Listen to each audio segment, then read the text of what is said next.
So, hi guys! Welcome back again to my YouTube channel. So, karon guys is, wala akong gagawin. So, gusto ko lang pasalamat sa mga viewers ko. So, yun lang po yung gagawin ko ngayon. Magpapasalamat ako sa mga viewers ko.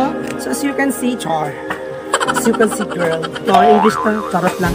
So, sa nakikita niyo po ngayon. So, yun na po guys, dadala po ako ng papel. No? Kasi meron po mga nagpapa-shoutout. So, ayun na, hindi ko sila na-shoutout. So, humaba po yung yung usapan, no? So, ngayon guys, na-shoutout ko po sila. Pero bago yan, magpapasalamat po muna ako sa inyo. So, sa lahat po ng mga subscribers ko, guys, thank you so much. At sa mga viewers ko, thank you so much for this. Yung mga subscribers, hindi yung mga viewers ko. Pero may mga ibang hindi naman yung mga viewers na hindi nagsasubscribe. So, wala akong pakain.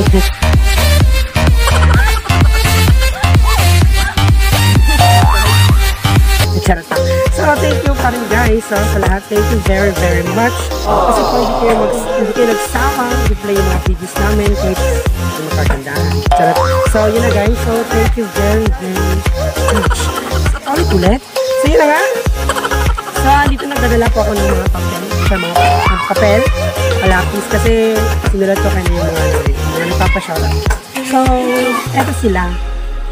4 lang naman sila eh. So, eto na. So, shout out to Ami Mariemas.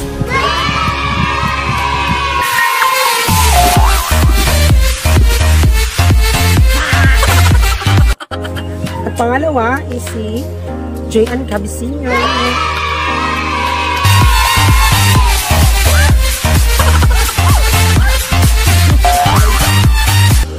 So, ayan na guys, no? Shout out ko na po kayo.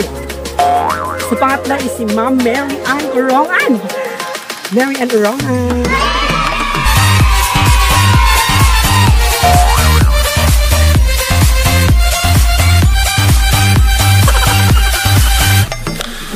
At saka ang ating pangapat ay si Isep Imoa or Ayon si Pa. Hello po sa inyo.